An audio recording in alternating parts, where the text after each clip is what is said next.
My name is Michal Arnold. I'm a volunteer and the State Director for Convention of States Action for Massachusetts. He's the real deal. Yes, even in this divisive environment, the vast majority can agree that the need for a balanced budget, term limits, and returning power to the states. Where it belongs! What will happen is that representatives from every state will come together to consider how to evolve the most effective, powerful, cherished, and revered document ever created. I gotta hear him, man. There have been over 30 state conventions in the history of our country, and none of them have ever run away. We're in more of a threat for a runaway federal government than we are for a runaway convention of the states. The government isn't going to impose term limits on themselves. They're not going to do it. And the only way it's going to get done is if we, the people, use Article 5, which is part of our Constitution that the founders put in there because they foresaw a day like this potentially coming. And the key to good organization is foresight. So by actually instituting the Article 5 Convention of States, we can impose term limits on them because they will never impose term limits on themselves. Go ahead. Impose it. They're spending like drunken sailors, to coin an old phrase that my dad used to say, and we can definitely rein that in with a convention of the states as well. And I really believe we need to bring that power back to the states where we can hold our local representatives much more accountable than we can once they get to Washington, D.C. They go in, but they do not come out. I would encourage people to just take the time to grab a piece of paper and a pen and write a personal note to their local legislators saying, I support this and I wish you would support this as well as my representative. The handwritten notes have made a tremendous impact on the national level for the Convention of States program. There are some powerful forces that are very much against what this is doing right now. I know I don't need to name them out loud to you. You know them already, I'm sure. But only the ones that reach the 38 state threshold. It has to, after the convention, it gets remanded back to the states, and then the 38 states, or 3/4 of the states, have to ratify. All right, welcome everybody. So today we got a special guest, Michal Arnold, the State Director for Convention of States Action in Massachusetts. Definitely stoked to have you here, Michal. I know we had a quick conversation prior, but having you on is definitely a pleasure. And there's a lot of exciting stuff going on in Massachusetts, right? Yeah, it's really picking up here quite a bit in the last several months. Yeah. So, and I remember when it passed committee, and I almost fell out of my chair when that happened. I was like, Wait a minute, you said Massachusetts?" I was like, and then as I read into it, 14 Democrats on the committee there, right? And yet, and this is why you're such a beast, in my opinion, because I could sit here on the show all day long and talk about convention of states and try and rally people, but you got past committee in Massachusetts. Like this is not like Florida. You get it done in Florida. It's like kind of expect Florida to be on board. Texas, you kind of, but Massachusetts, man, that's beast mode. How long have you been with Convention of States? Like, how long has this effort taken just to get to this point? I have been with Convention of States for almost 4 years, going on 4 years now. Um, and this is our third time through. Our legislation meets every 2 years. It's a 2-year session. So we've been through it. This is our third go through. This is my second cycle through. And we like you said, in February, we became the first blue state in the nation to actually make it out of committee. Yeah, and that's just super broad. Like that doesn't get done. Like I don't think people understand, the effort that gets put in by the grassroots folks out there. And and the more active the grassroots, that's why these states are starting to turn now. And even these ones that for a long time, we're buying into the false notions of runaway convention and all that kind of nonsense.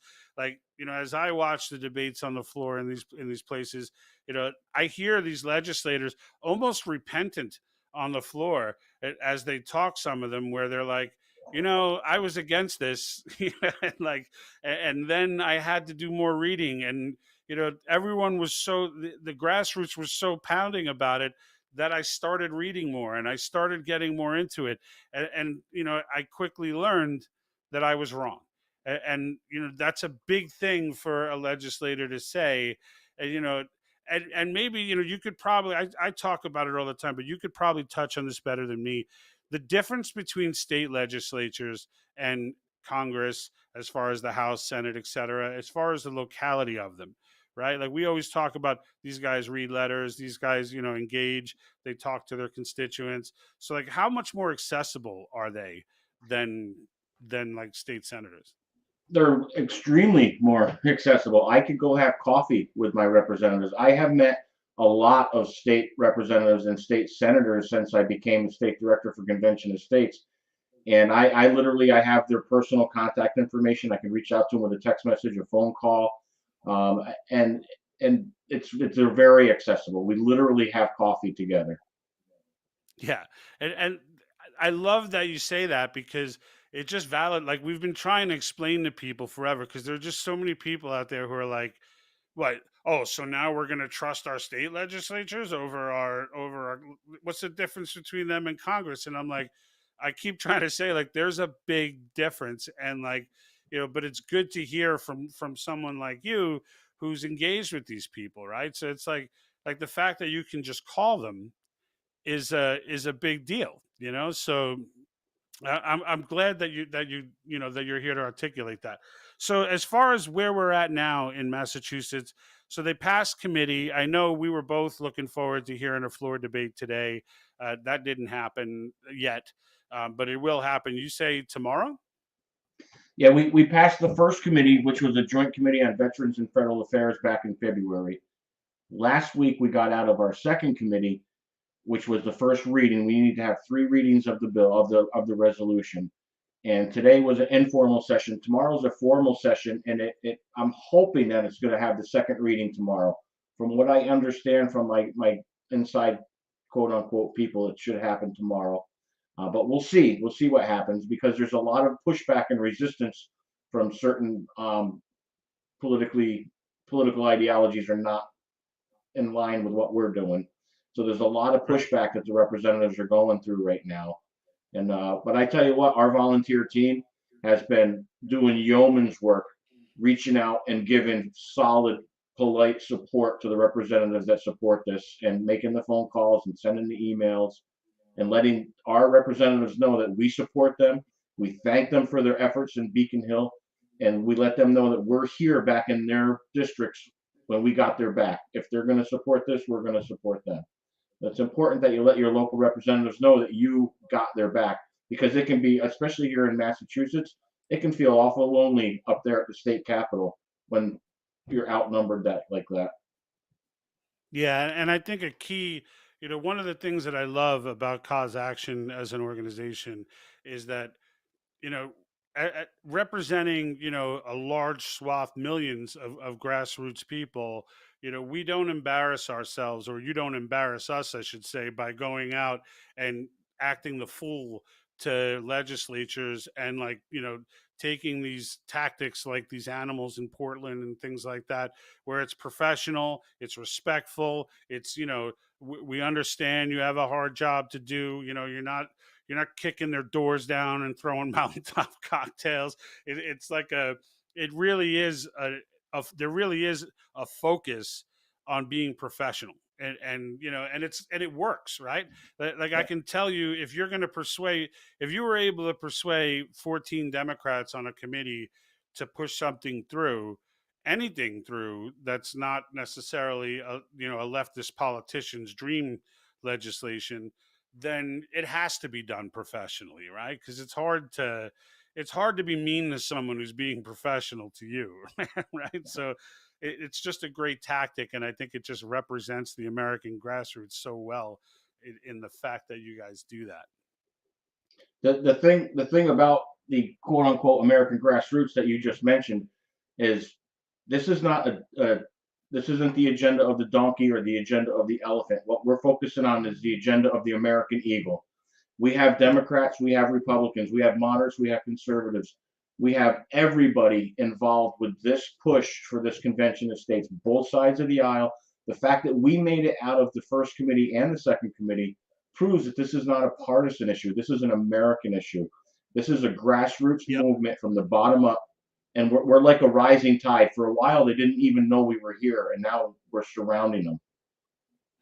Yeah, and I love. By the way, I'm stealing the whole. It's not an elephant, a donkey, but the American eagle. I love it. I love it because we always say the same thing. Like, it's not about. Like, I don't see left and right at all in this world anymore. Like, I always say this on the show, that to me it's all, there's Americans and there are Marxists. And it's like, when people pick, like, there are Democrats on the American side. It's not like all Democrats are Marxists. So, like it's really just about separating those who would do harm to the Constitution and those who would like to protect and preserve the Constitution.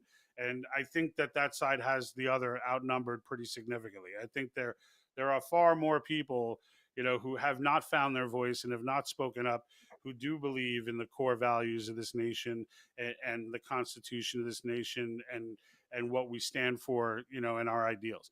So, and you guys really bring the best of that out. And I, look, Pennsylvania, my eyes were like dead set on Pennsylvania until you. Like, I was like, yeah, Pennsylvania, that's going to be huge. If we get Pennsylvania, that's going to, and there's like, Massachusetts just passed committee. What? Like, now I'm not even looking down there. I'm like, now I'm in this room. I'm like, so it's just really impressive how you were able to do that. So, and for those that don't know, maybe you can normally I give this, but if I have you on, it comes better from you. For anyone who's watching that's not overly familiar with the Convention of States and what it's all about, if you could just give a high level overview of what it is we're all trying to accomplish here. So what we're going for on the national level and the state level, because they're all combined, we're trying to institute term limits on federal levels, Congress, Senate, federal courts, Supreme Court, all the federal courts, and the bureaucrats. So we're going for term limits. We're going for spending limits. We're trying to rein in the absolutely insane, out of control federal spending that's going on in Washington right now. And we're also going to reduce the scope and size of the federal government. And what I mean by that is we want to take some of the power that the states have ceded to Washington, D.C. and bring it back to the state capitals where it belongs. Because we're trying to put the power back in the state legislators. The state legislatures of our country are the most powerful branch in the entire nation, because our state legislatures, when they come together, they can change the Constitution. They can run the country. that's how our nation was founded to be run, was from the bottom up, from the states formed the federal government, not the other way around. So basically, we're just trying to right the ship, get it back to in the direction that our founders put it on in the beginning. And that is an excellent breakdown of it. I mean, really, it all comes down to just bringing it back to the states. I think so many people don't even realize the way that the country's been run in the last really almost century at this point.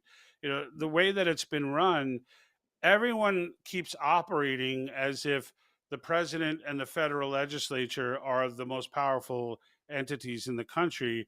And it's just, especially after the 17th Amendment, you know, people have just lost touch with the fact that this is not how the country's supposed to operate. And it's allowed to operate this way because we're not focused on the right places. And it's these states legislatures. The founders gave them the power to single-handedly pretty much amend the Constitution of the United States for a reason, right? Because they did it because you've got their cell phone number direct, right? So Right. like, because they're the closest to the people. And like, you know, when it comes, and the reason I mentioned, for those that are not aware of the 17th Amendment, we did not always elect our senators. This was something that this used to be, the senators used to have a boss, and that boss was not just showing up on election day. So it all ran, they were appointed by the state legislatures. And I'd love to get it back there. I'm curious to know if you know the answer to this. Would that, because I know Mark Levin put that in his book, The Liberty Amendments. But when I read it, and I was kind of thinking to myself, would that fit in to the topics that we have now, or would we In have my to call opinion, another? yes, that is something that would be open for debate on the floor of the convention. The 17th Amendment was a direct attack on the central core structure of our Constitution, which is the separation of powers. The 17th Amendment stripped power away from the states and gave it to the parties. It went So from being the government state. overreach. Oh boy, it took power literally away from our state and gave it to the parties because they became directly electable. And that's why you get carpetbagger senators now. They'll move to a district or to a state and get elected there. The state legislatures originally appointed all of those senators. So I think that would at least be something that would be presented for consideration at the convention, because that is what I mean when I say bringing power back out of Washington, back to the states. That's number one on my personal hit list. I deplore the 17th Amendment. Yeah, I do as well. And they could throw the 16th out with it.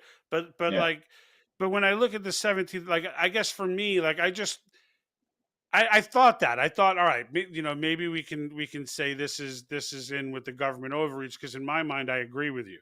It is. I'm just curious. I guess my only concern, for those that don't know why I'm asking this question, the resolutions that are written, right? They've got to be on the same general topics. So in essence, we've got term limits, government overreach, and fiscal restraints. So like what we're talking about right now is whether or not that falls under government overreach. I agree with you. I think it does. I guess my only question about it was, I'm a little bit cautious when this process, because I do believe it's going to happen, and when it does, I'm a little bit cautious that we make sure we get a little stringent about not being too flexible on the topics, because I feel like there's a precedent getting sent here. They're going to talk about this for the next 250 years until the government grows again, and we got to spank them and put them back into place again. So and until that time, like, it just feels to me to be careful about the precedent. But I think you're right. I think you're 100% spot on. It falls under government overreach. I don't think that's a stretch in any. It has to go. Like, anyone who understands the way this country's supposed to operate understands that amendment's got to go. So that's good. And then we had a question here from Mern. So she says, Mike, any advice for dealing with Democrats? I'm working in a meeting here in Jersey with a senator. Any help is greatly appreciated. So, in dealing with the Democrats, so Mern is with, I don't know if you know if that's her real name on the thing, but she's with COS as well. She's dealing with I think she's the director, I think, in Connecticut, I believe. But anyway, she has a question. If you could help her out with that, what strategy are you using to deal with the Democrats in Massachusetts that she might be able to deploy I there? use the same strategy that I use when dealing with the Republicans. They're just people just like us. You treat them with respect. basically, what we're doing here, what my role as state director is education. I need to educate my local representatives because they're very busy at the state house.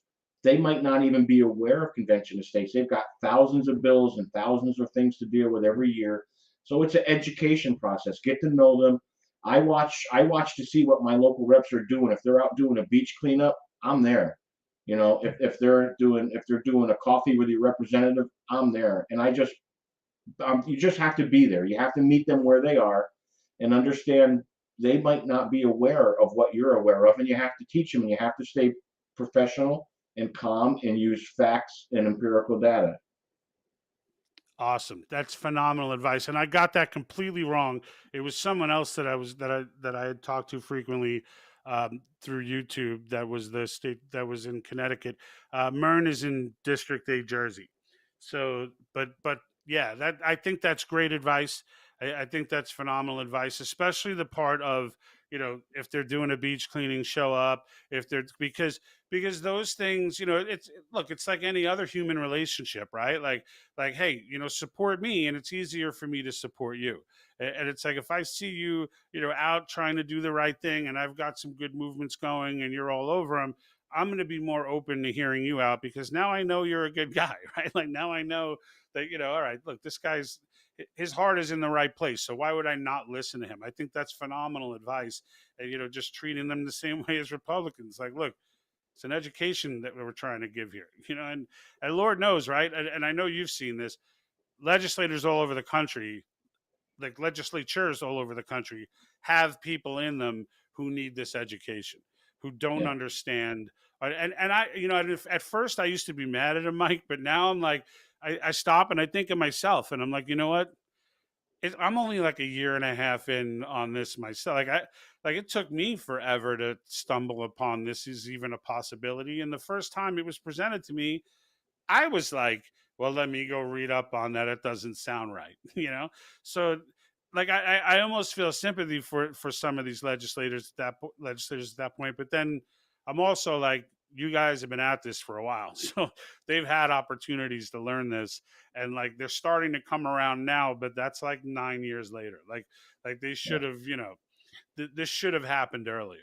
But we're still blessed that you guys and Meckler and company, and even Levin with his Liberty Amendments book came out right at the beginning of all this. Like we're fortunate now that all of this happened then, because you read in some of these runaway articles like there is no quick fix, and it's like, quick fix. This has been in play for 9 years, and still, counting. It's like, that's not quick. Like, what's slow? Centuries? Like that's one of those things where we're just grateful that you guys were on this early, and we're able to, so that now when it's crucial, we're already 19 states in. It's not like, Right. it's not like we're trying to get number one right now, So, and that's, a testament to you guys. So, oh, Maureen. Okay, so I'm the Connecticut State Director who told you about mass passing out of committee. Yes, that's all right. So, all right, I got Maughan and Maureen mixed up. So I Yeah, apologize. Maureen's a friend of mine. Yeah, Maureen's Hi, awesome. Maureen. She is the one that hit me up with the idea, with the fact that Massachusetts passed out of committee, and and I shouted her out right after that. I was like, so, but yeah, so, and I'm sorry about that. I got that mixed up, but we're all in the same gang here. I got a little smiley face there, so I know that we're all good. And then you're getting. Oh yeah, so she was saying hi, Mike. All right, so I was like, someone said hi, Mike. Maybe you know them too, but it's her. So, but yeah, so just to get back on the take, I know you mentioned and I plugged in some of it into the intro video about handwritten notes and the power of these handwritten notes. And I actually attended a handwritten note party here in Cali, in Riverside. Michelle, her last name is escaping me, is our district captain, but she had held this get together for written notes, and I attended, and we all wrote to the legislatures and sent them off. Explain to me a little bit about some of the feedback you've gotten from these guys about receiving written notes, I've gotten nothing but absolute glowing feedback from any representative that I talk to that has received a written note, because it takes time and commitment nowadays, especially for someone to pick up pen, paper, sit down, and articulate their why on a piece of paper, and then mail it into the representative. And that's what you are doing. You're giving your personal why, right? And it's articulatable and clear and concise, and it's easy to read, instead of an email that sometimes people will send out the same exact email, like a form letter. They can spot that a mile away, and they disregard that to a certain extent. You know, I'm not saying don't send emails, because they're a very powerful tool as well, but a handwritten note is, in my opinion, 100 times better than an email. And it really makes a difference. When they get, let's say they get 10 handwritten notes, that could represent 100 potential constituents in their district that think like you do when you're writing that note. Yeah, for sure. And if you know, if you just think about it yourself, right? Like if like just to your house, if a handwritten note shows up to your house, think of all the junk mail you get. But if you open up one thing and it's got a handwritten letter in it, Yeah. what are the odds of you not reading that? Like immediately you're like, someone wrote this? Like, it's crazy the way technology is taken in, but I thought it was so brilliant to think of it that way, especially, you know, because state legislators, like, you know, like we talked about, they're much more engaged anyway. So it's like they're accessible people because they're local, and a lot of them have private jobs and maybe own businesses, or you know, or just your regular local citizens, and they do this as a service the way it was intended to be, instead of like what we have up in the federal Congress, where they've made careers out of it. I mean, some legislators stay in for a while, but like, again, some of these states only meet once every other year or whatever. So like, not even every state meets the same year. These are, Rita Peters taught me all this, by the way. She teaches me all things about individual states.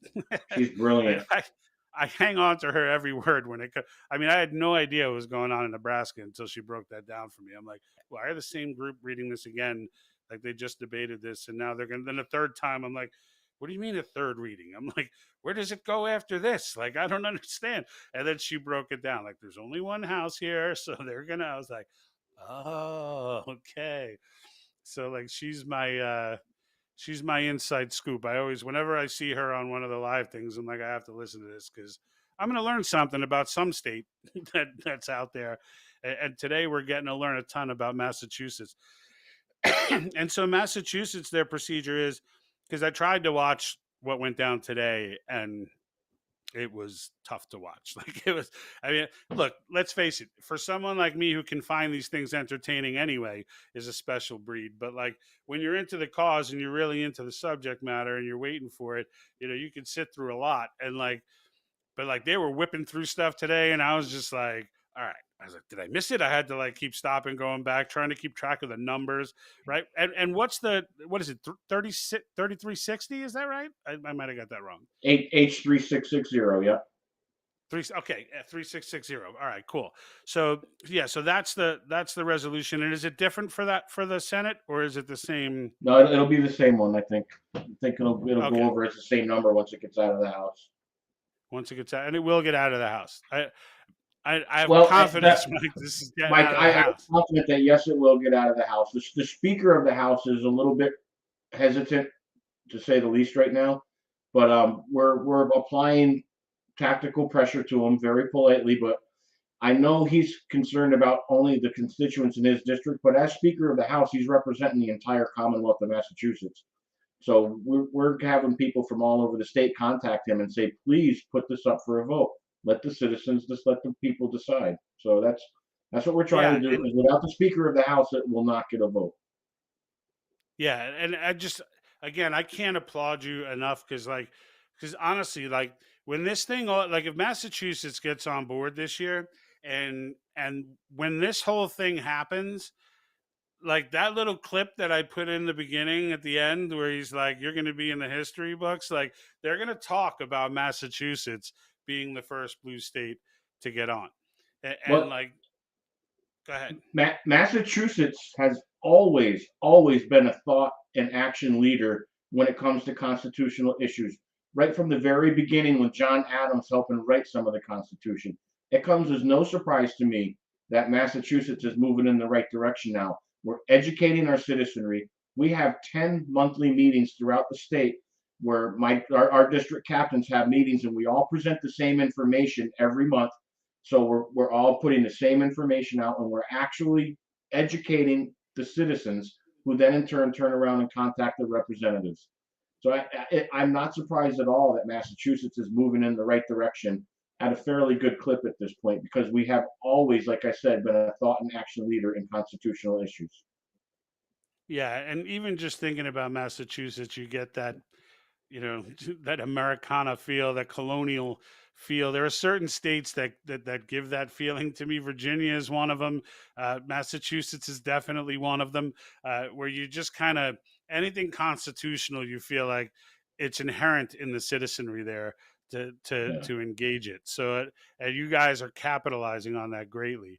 And then Mern just hit the question that you just answered. I kind of put it up while you were answering it, where she's saying, do you have monthly meetings in your districts, and how do you keep your volunteers engaged? We do, and Mern, if you want to reach out to me on Slack or through the email, I can send you the PDF to all of the meetings that we hold on a monthly basis. And it's different every month, because you can't just keep doing the same exact thing month after month. We have people that come to our meetings that have been coming every single month for 12 months now, or eight to 12 months now. And the way that you do that is you give them something new, and you give them some homework every month. You give them a little teaser at the end of the meeting and say, this is some of what we're going to discuss next month. Do a little homework so you're more engaged when you come to our next meeting. And they like that. And it keeps them engaged, and it keeps them wanting to learn more, and it keeps them coming back, and they're bringing friends, and they're telling their friends to come. Yeah, and I think that's a key right there, right? Is like, and I hear Meckler say this all the time. Is like, don't just go and sign the petition. Like, sign it and tell 10 friends. Yeah. And it's because generally speaking, I mean, people tend to hang out with like-minded people, and while you may have a diverse crowd in general of but there's always like if you're a constitutionally minded person, chances are you've got a decent amount of friends who are constitutionally minded, who would also, if you had the right argument and the right positioning to explain and educate them on what a convention is and why it's so important, that you could get them to engage, that you can get them, and in many cases you might be the leader of the group, right?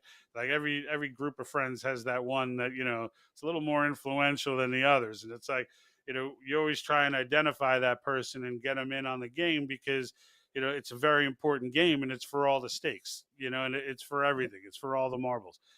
And this Article 5 is just so powerful that, like, once I wrapped my head around it, like once I got past and read all the stupid Publius Hulda articles and the you know Common Cause and the rest of the garbage that's out there and all the Soros stuff, once I got, because I had to get through that. Like when they first told me about that, is my first reaction to everything is, that's BS. Let me go show why that's BS. And if I can successfully show it, then I let it go. But there was no way to successfully prove this to be like there was no way. Everything broke down when the facts started coming in, and it was like, all right, this is real. Like, this is real, and this is something that it now makes total sense why the Marxists would not want us to to understand how to do this, because this blows up everything. This walks If right they on the if stage they of thought WEF with a hand grenade. if the Marxists actually thought that a runaway convention was a possibility and it was going to be all haywire, they would have done it a long time ago. Yep. Absolutely, because they've got everything on their side, right? They've Yeah. got the media. The only thing, They've infiltrated everything. They'd have been teaching this in PhD classes freaking 30 years ago, and right now coming out with it like it's the time.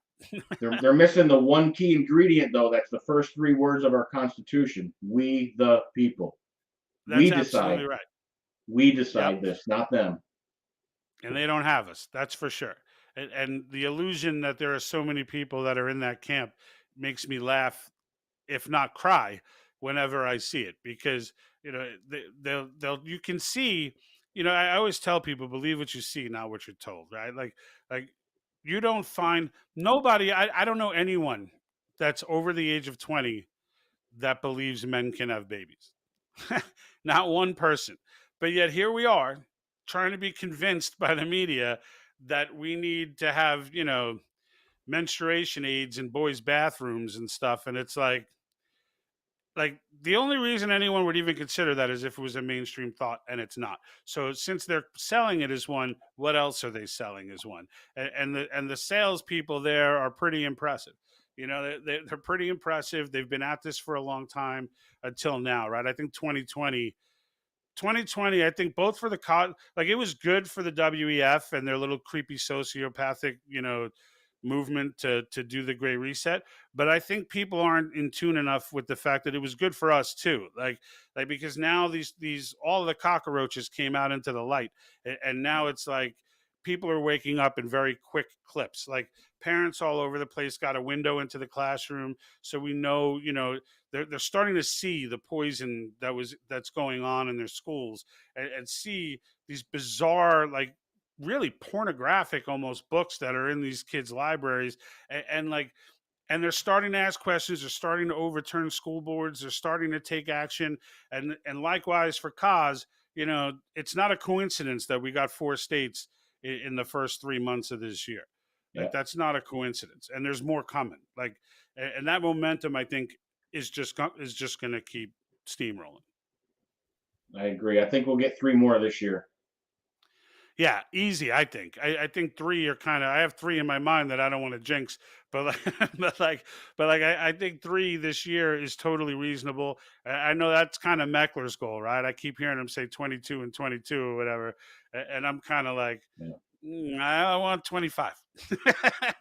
I actually can see I could actually see the convention being called by the 2024 election or right around that time.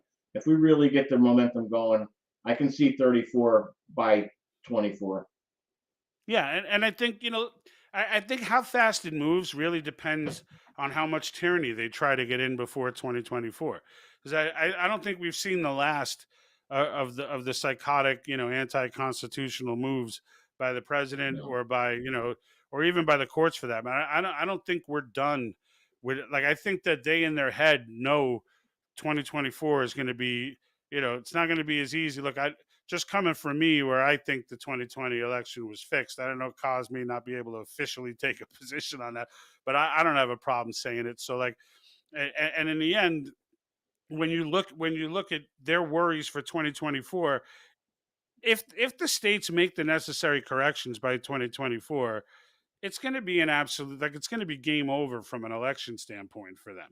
So it's going to be back into the shadows, back into, let's just quietly keep trying to manipulate classrooms. But it's going to be hard to do that now because everyone's aware of what's going on. There's no more shadows. So I think they're trying to get as much as they can done before 2024.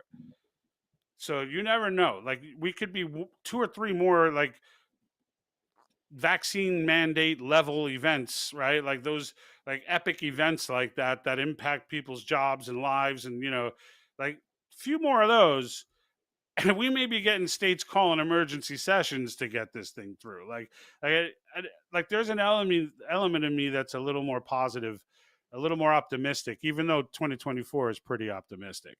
So I think if we get it done by then, we'll be in good shape. Let me see if we have another question here for you, or at least another statement. So I think people are much more receptive to cause since the government is clearly anti-American.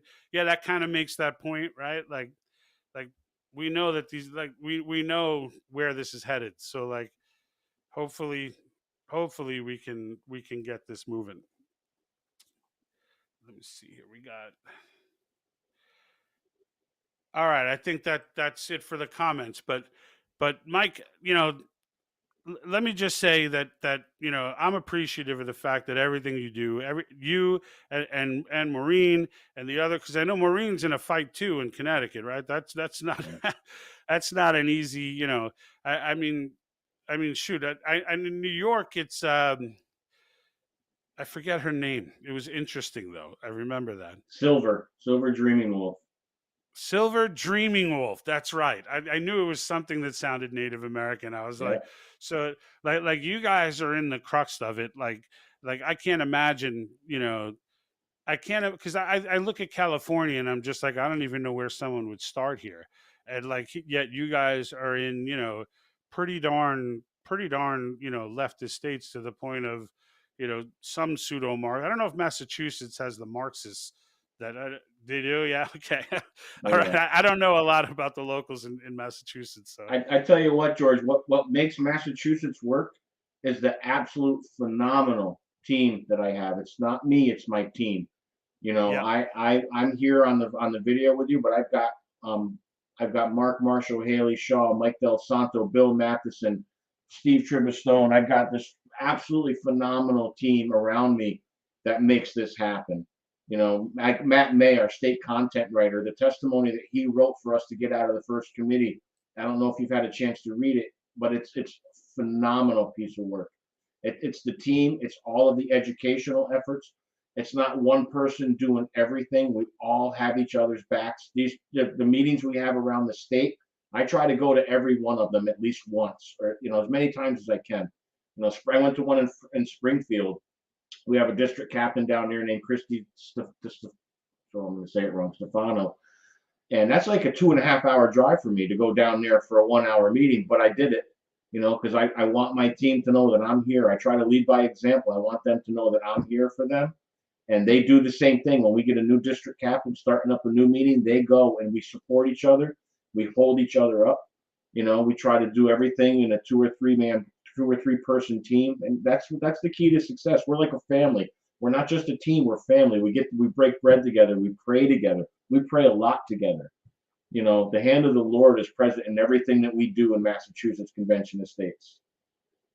And that's and true to every good leader is the recognition of the rest of the team, because it's the grassroots who really but I will steal from you a little humility and remind you that the culture starts at the top. So like and you've clearly created the type of culture where these people want to do right by you, and they want to do right by this nation, and they're doing it right, and they're doing it, and that always, whenever you have that type of culture, it's only good things come from that in an organization. And like and that's where the quality leadership comes in. It's that it's the people policing themselves, so to speak, right? Like, because they don't want to let anybody down, they don't want to let you down, they don't want to let the country down, and in the end, they're properly motivated, and it causes an organization,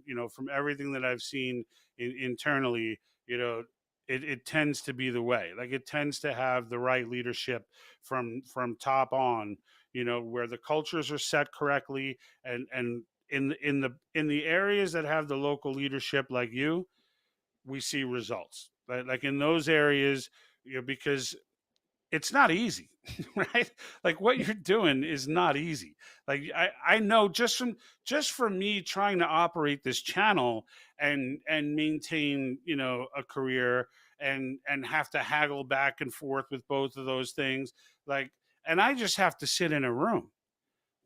like yeah, research and things like that, sure, but in the end, you're like out and about all over the place. Like, I gotta get, you're taking 2.5 hour drives for 1 hour meetings, and getting the results, right? So I'm hopeful that, like, the states that we don't talk about much, like, New Mexico, or and New Mexico, I don't even know what's going on. Do we even know what's going on in New Mexico? They were like on the good list, then they like sort of went, I don't know, but I can tell you, if they had a Mike Arnold, they'd be killing it over there. And like and the rest, and that's the thing. Like, we just gotta start, making sure we get this thing set in those states on the right path, because I think there are certain states right now that have all the leadership in the world, and Connecticut and Massachusetts are two of them. So, and New Jersey, and Pennsylvania, Pennsylvania, big things happening there. At least I hope there are. I heard Meckler say he got some calls from people where they were very encouraging about it being able to pass there. And I would say they'd be the first blue state, but I still swear Pennsylvania's red. like I still don't. I don't count them as purple. I know enough people in Pennsylvania that I'm like, no, this they're all like, dude, there's not even like a hint of purple around here. They're like, this is, there's like one city, and everywhere else is, But look, I'm encouraged. You guys inspire me. When I hear the good news coming out of Massachusetts, even the fact that they're pushing this forward and they're going to vote on it, they passed the House. I feel like there's a lot of pressure on the Senate at that point, to like if they're going to balk and punt this like some states do, where they don't vote it down, we're going to, what do they call it in South Dakota? We're going to put it to the 76th day, and there's like 75 days in the session. It's like stupid term. That took me like 3 hours to figure out what that meant. And I'm like, oh, it means they're punting. Yeah. So, but I don't think the Senate will be able to do that if you get it through the House. We're hopeful not, but no matter what happens, even if it passes both the House and the Senate this year, it's not the end. We still push forward. We still have to raise up a grassroots army of self-governing citizens so that when the convention is called, we can put pressure on the legislator to make sure they send the right quality candidates to be commissioners to the convention. This is once we get this through and we actually call the convention, we'll have the army in place across the country. So if something else goes awry, we've already got the army in place. We can call another convention pretty short order once we get everything all lined up. So my job as state director is to educate the populace. That's interesting. And honestly, you're the first person. This is something that was out there that I was thinking about.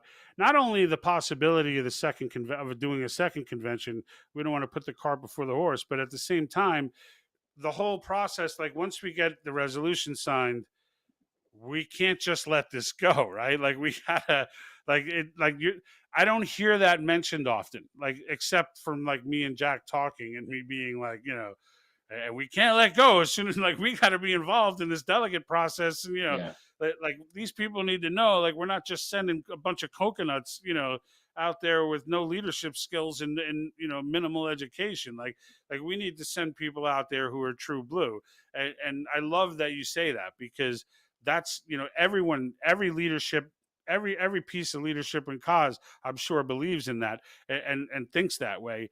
But I think it's important for all the grassroots to hear that coming from someone in cause, because I haven't heard it, even though you guys all, I'm sure you all talk about it all the time. It's just one of those things that when we're broadcasting it, I like to hear it out in public, because it's true. Like people need to know, once this thing, just because you're in Nebraska, you think like, oh, we got this done, or Texas, we got this done. Like, no, you didn't. Like, all you got was a resolution passed. Like, there's a whole process that needs to take place here, and it being organized is paramount. Because if it's not organized and it's not done properly, there is no second convention, right? Look at some of the states that have been passed for multiple years. Their state legislators, a lot of those guys have been rotated out through election cycles. So you have to keep educating the representatives that are currently in office so they know what's going on. It's a nonstop educational. Knowledge is a verb. It's something that you should engage in on every day. You have to make it a verb in your life. It's not something that you possess. It's something that you do every day. You have to study and learn something new every day and teach something new every day. Yeah, I think that's an incredible drop of wisdom right there, because people don't think, like, that's another hot take that people don't think about often, is like, even in states where it's passed, they've passed years ago, and like and these are not like federal congressmen who do life sentences, so like they're rotating in and out, and now you might have some of these states may have a whole new group of people, Yeah, who have no idea what COS even is, and like if you're not on them and you're not keeping them educated, it could be, you could end up in a situation where we're just about to get 34, and some new legislature realizes that their previous legislature signed this, and they're uneducated, and then they turn around and they go back to the same fear that we overturned years ago, and now they use the same fear to pull out. So you're right. That's incredible insight. That part I didn't even think about. That'll keep us from having any doo-to-doos. Yeah, no doot-to-doos. Yeah, Mern put that up on the chat here. Said no doot-to-doos. Oh my goodness. And then Mern is throwing up Ohio here. I don't know. Ohio, I heard we're getting ready for committee, right? Did you hear anything about Ohio? I know you're probably dialed in on I'm laser like Massachusetts. focused on Massachusetts. Yeah. Yeah, I heard. My- I'm in like a bunch of Facebook groups for different states and whatnot. Anyone I could find that'll let me in. Some of them are like, "You're not allowed in," but like the ones that let me in, Ohio was one of them, and I saw them post that like this was maybe 3 weeks ago, 3 or 4 weeks ago, that they were getting ready to go to committee. Like they were getting ready to get sent to committee. So I was just happy to hear something's going down there this year. So like, and I know we still got Iowa out there, right? Iowa's still still Yep, working, or North Carolina, yeah, North Carolina's out there, and we've got Kansas Pennsylvania. punted this Yep. year, right? Yes. Yeah, so Kansas punted, but people of Kansas will have to get on them. Grassroots there will get it fired up, I'm sure. But there's a lot of movement right now for convention of states, and I really think that it's just a matter of getting, as much as I want to try and motivate the masses, like part of me is like, I want to find that Mike Arnold in each state. Like I want to find that guy he's not just in support, not just going to sign the petition, but like has the leadership skill to like and the foresight and the vision to be able to take over a district or a state director's position and be able to to do what you're doing and like galvanize, like get the grassroots fired up the way you have, because I can tell you the progress that you've made in Massachusetts, like there's no outcome now that would make me look at your effort as a failure. Like even at the point that we're at now, like even if the House did punt and they didn't vote it in, which I think they will, but like let's say that happened, getting it even this far in that type of an environment is is testament to like this is what can be done if now we're saying all right, well, the movement's only growing, so all right, we got this far this time, and wherever we get to now, maybe we'll get to the House but the Senate won't go or whatever. All right, we keep the momentum going, and then boom, then we next time we drive it right through the Senate. So like that's the kind of deep visionary stuff that I love to see in the organization. And that's why I'm like so stoked to have you on, because the more things you tell me, the more confirmation I have that Massachusetts is in phenomenal hands, and that and that there's no reason to think that the grassroots movement there is not going to get the momentum that they need to smash it down. So, you know, and we're coming up on the hour here, but I just again I wanted to end off like that and give you a moment to kind of get any of the last things you want to say out, talk to anybody out there, get your grassroots fired up, do what you got to do as a leader to throw in your last words, because again, I'm here saying thank you to you for the work that you're doing, and keep it up. So anything you want to throw out, any last announcements or anything like that you want to throw out there? No announcements, but one thing I would like to bring up, because I don't hear enough people talking about it, is everyone has to realize this was not meant to be easy. Okay, and it's not meant to be quick. This is a long, difficult process, and the founding fathers made it that way for a reason.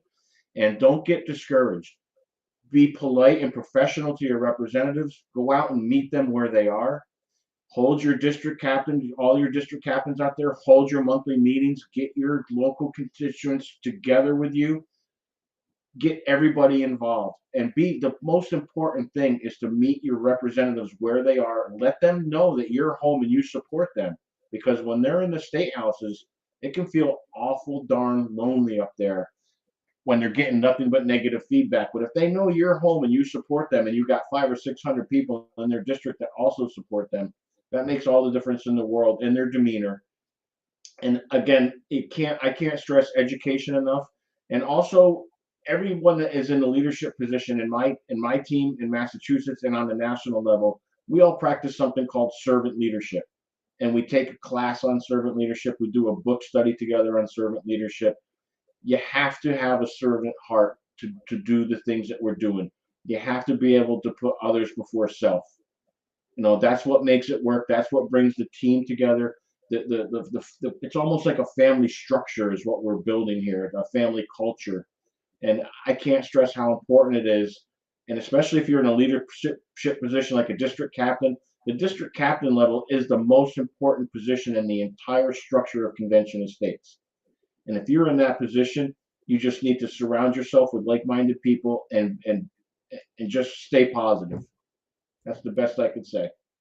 Outstanding. And yeah, like district captains, it's kind of like the state legislature and the governments, right? Like they've got that closest to the people, right? Like they're the Yeah. ones, that are the closest to the grassroots, and I've met quite a few top quality, district captains that are out there now. And yeah, absolutely. So, you know, and, so on that note, Mike, look, I just want to say thanks. Thanks for coming on.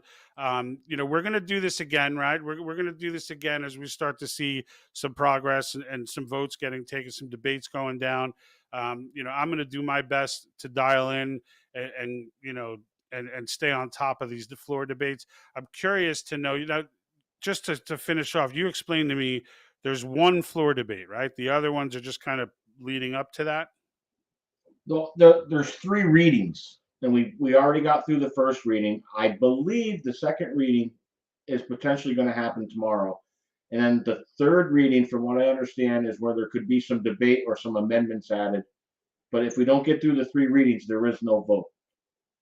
Okay. So right now, it's incumbent on everybody in Massachusetts to reach out to the Speaker of House and reach out to your own local representative and say, especially to the Speaker, please put this forward for consideration and vote on the floor. Awesome.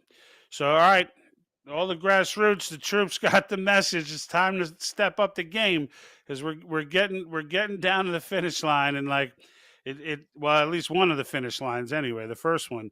So it's important, orders from headquarters. Everybody get out there, talk to your representatives, get the fires burning, make sure they know you're into it, because Massachusetts needs to get on board. This is a huge win for everyone in America if Massachusetts gets on board with Convention of States.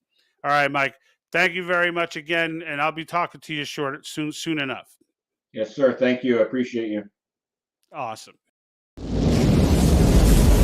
And like that,